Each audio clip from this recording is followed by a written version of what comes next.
October 1303. It's almost completely dark, just a few minutes left before the first rays of sunlight illuminate the future battlefield. The Almogavar company is surrounding the Turkish camp and they have an order. They must show no mercy. As dawn breaks, they must shout desperate Pharaoh with all their might and charge at the Turks, who, confident, don't have a single guard on watch.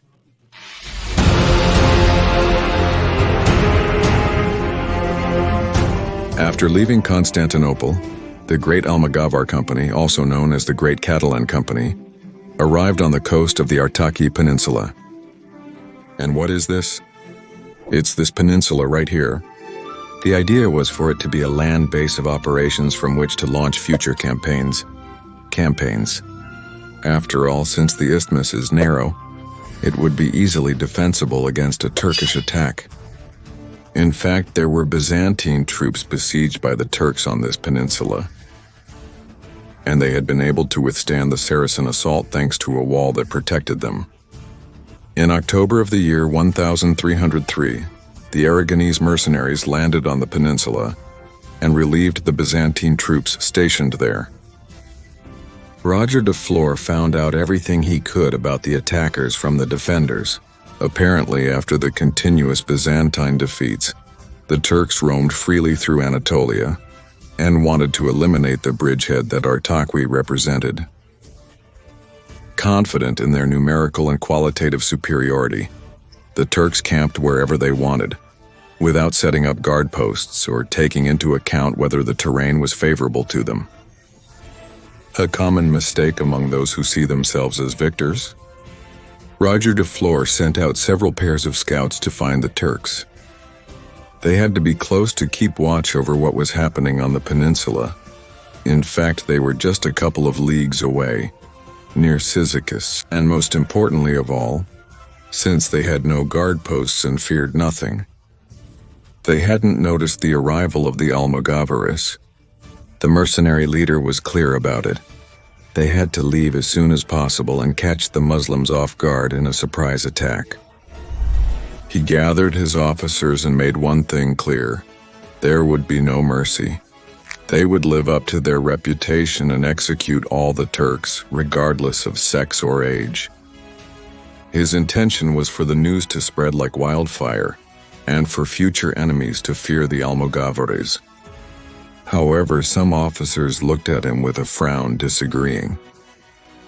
Not out of ethics or anything like that, but because if they killed them, they wouldn't be able to enslave them, and therefore wouldn't get a greater profit than the loot they plundered.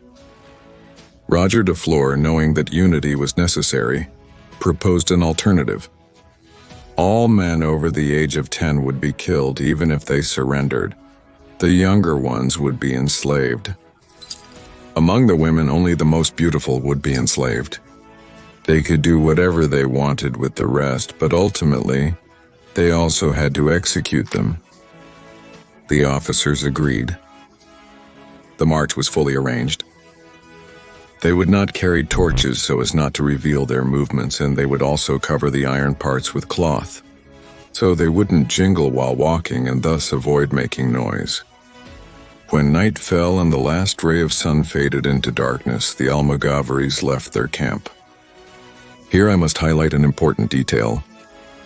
At the head of the column marched 3 banners, that of Megaduke Roger de Flor and that of the Emperor of Byzantium, which is common in medieval armies. However, in addition, they marched with the banner of the Crown of Aragon with the Emperor's permission, because they believed that if that standard went into battle, they would be invincible. It was something like the cross for the Crusaders or the Oriflamme for the French. It boosted morale, gave the army confidence, and could lower the enemy's morale if they also believed that those banners made the army carrying them invincible. In a short time, they reached the outskirts of the Turkish camp just as the Byzantines had promised them. There were no guard posts, no alarm systems, no one who wasn't either celebrating or sleeping. From the head of the Aragonese column, They could see the enemy bonfires surrounded by people singing, drinking, and dancing, celebrating their rapid expansion and the imminent disintegration of the Byzantine Empire. But they were not aware that some new mercenaries had arrived to change the course of the war. Roger gave quick orders. They had to surround the camp. There had to be troops in all 360 degrees. The Almogavars marched to carry out his orders. Like a river, they flowed around the camp, taking positions and waiting for their leader's signal. Roger, for his part, was in direct command of the light cavalry. Almogavar. The trap was ready. The Turks kept laughing, unaware that thousands of eyes were watching them from the shadows. The Almogavars removed the rags that covered the pieces of metal, carefully unsheathed their weapons, and waited. They waited for an hour, 2, 3. The noise in the Turkish camp was fading away as the soldiers went to sleep drunk, tired from so much partying. Then on the eastern horizon, a ray of light appeared that split the night in two. New rays appeared, and the near-total darkness that had reigned until then began to fade away. It was time. Roger de Flor drew his own sword, filled his lungs as much as he could, stood up on his chair, and shouted at full power. The battle cry dispersed a pharaoh. The plain around the camp came alive and echoed the battle cry. The ground began to shake, to vibrate. Roger's cavalry led the attack, galloping at full speed toward the camp. The Turks began to wake up without knowing what was happening, and little by little they started coming out of their tents armed with only a simple sword. Soon the Almogavar cavalry reached the camp and began to cut down all the Turks who stood in their way. The blades rose and fell, soaking the fields of Cyzicus with Muslim blood. Soon the infantry arrived, roaring like wild beasts, ragged with long hair and prominent beards. They looked like creatures from the underworld. They charged against the tense soldiers and families. Nothing else mattered. They had only one objective, one thought in their minds: to kill. The Turks tried to defend their positions individually, without having time to form up, but they were stubborn. You can't try to defeat an Almogavar in single combat, because that's where these mercenaries excelled. The Turks were falling by the dozens, by the hundreds. And seeing that all resistance was useless, the first soldiers began to surrender. But the Almogavars were thirsty for blood. They were ordered to be merciless.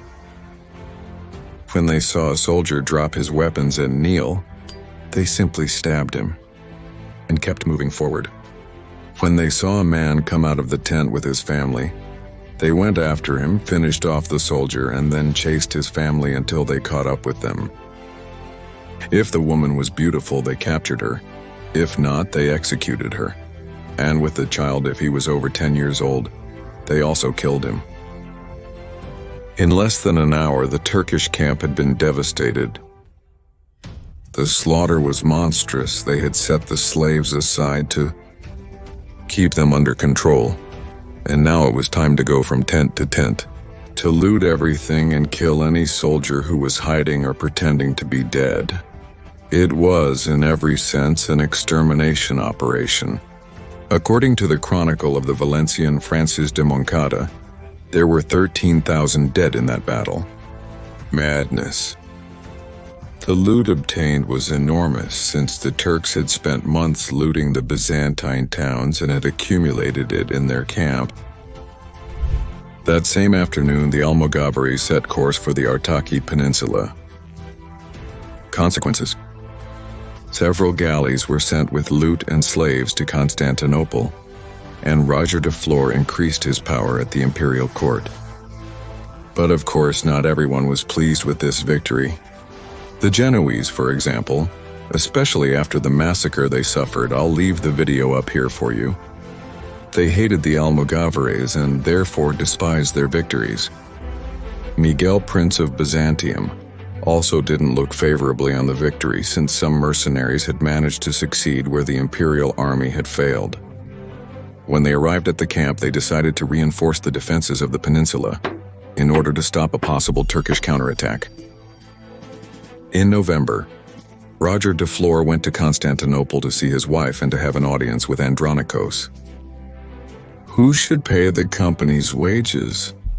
But of course, I'm going to ask you a question. We already know that Federico II of Sicily wanted the Almogavars to leave the island because in times of peace they caused a lot of problems. In Constantinople again, they had caused a lot of problems with the previously mentioned massacre of the Genoese taking place.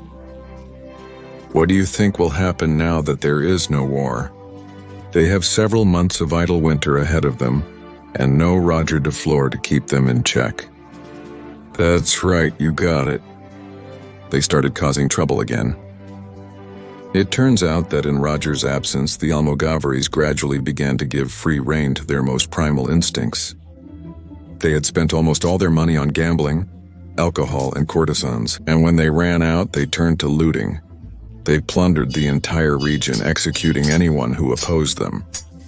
The same chronicle says that they were devastating the land so much that the Greeks asked Emperor Andronikos' sister for help. She had to beg Roger to order an immediate stop to these actions and to discipline his men. Both marched to the peninsula, and Roger paid his men the wages he owed them under the watchful eye of the emperor's sister. Things then calmed down, and the Almogavars also received some new news. They had a new objective, Philadelphia. And given the situation in which they had left the peninsula and the way they had behaved, the emperor urged them to leave as soon as possible to recover the... But we will learn about this in the next episode.